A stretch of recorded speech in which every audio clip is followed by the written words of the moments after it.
আজ একটু সকাল সকালই বাজার গেলেন পরিতোষবাবু। ওনার মেয়ে জামাই আর ছেলে আসছে। মেয়ের ইলিশ, জামাই আর ছেলের মাটন, আর দাদু ভাইয়ের চিকেন। তাছাড়া বকফুল, লাউ, আরও কী সব যেন লিস্ট করে দিয়েছেন গিন্নি। সব কিনে নিয়ে যখন বাড়ি ঢুকলেন তখন ঘড়ির কাঁটা 9টা ছুঁই ছুঁই। কই গো, একটু চা দেবে নাকি? আমার মরার সময় নেই। মায়া, দাদুকে চাটা দিয়ে আয় তো। চা নিয়ে মায়া আসতেই পরিতোষবাবু বললেন, বুঝলি মায়া, বুড়ো ঘোড়া তো, তাই আর কেউ বোঝে না।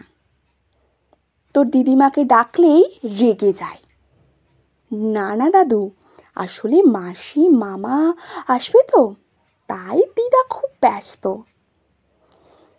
এরই মধ্যে বাড়ির সামনে একটা ওলা দাঁড়ালো। পরিতোষবাবুর মেয়ে জামাই থাকেন দিল্লিতে, দুজনেই ডক্টর।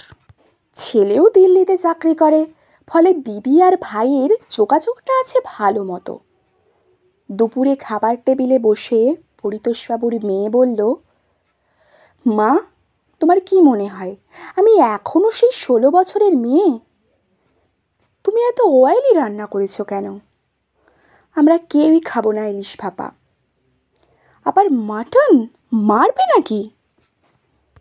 একটু খা, রাঁধলাম তোর জন্য। ও মা, আমি আর তোমার জামাই সব খাবো না, তোমার নাতি খেলে খেতে পারে। ছেলেরও দেখলেন একমত, কেউই অয়েলি খাবার খেতে রাজি না। বাধ্য হয়ে তুলে রাখলেন ফ্রিজে। চোখটা অকারণেই ভিজে গেল। খাওয়া দাওয়ার পর ছেলে বলল, মা বাবা, তোমাদের সাথে আমাদের কিছু কথা আছে। ইনফ্যাক্ট এই জন্যই আমাদের আশা। দিদি আর আমি ঠিক করেছি এই পুরনো বাড়িটা কোনো প্রমোটারকে দিয়ে দেব। আমরা 3টে ফ্ল্যাট পাবো আর ক্যাশ টাকা। তোমাদেরও তো বয়স হচ্ছে, কার কি হবে কে জানে। কতকটা এরকমই আন্দাজ করেছিলেন পরিতোষবাবু। না হলে হঠাৎ করে বলা কওয়া নেই মেয়ে জামাই ছেলে একসাথে, ওনারা ভাবতে পারছিলেন না। বাবা, তুমি কিছু বলো। তোমাদের ফেরার টিকিট কবে যেন? পরশু। কেন? শোনো, তোমরা তো আমাদের দেখতে আসোনি, এসেছিলেন নিজেদের আখের বুঝে নিতে। এই কথাটা দিল্লি থেকে বসে ফোনেও বলতে পারতে। তোমরা বরং কোনো একটা হোটেলে চলে যাও। আমি আর তোমার মা বেঁচে থাকতে এবার এর একটা ইঁটও ভাঙতে দেব না। কিন্তু বাবা, আমরা তো তোমাদের ভালোর জন্যই বলছিলাম।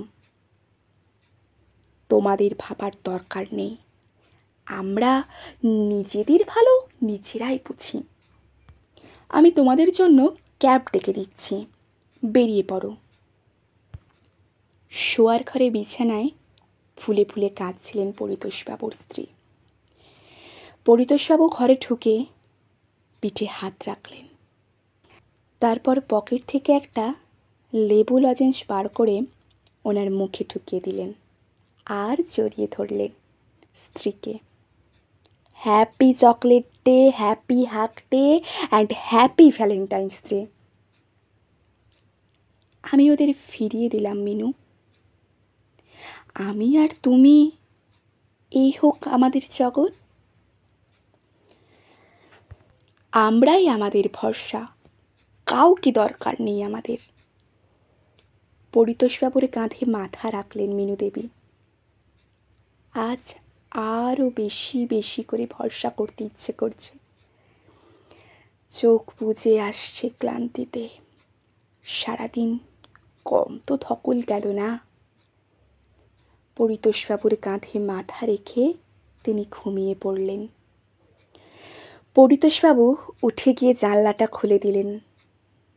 দূরে কোথাও গান বাজছে, तू धर है नदिया की मैं तेरा किनारा हूँ, तू मेरा सहारा है मैं तेरा सहारा हूँ। নমস্কার।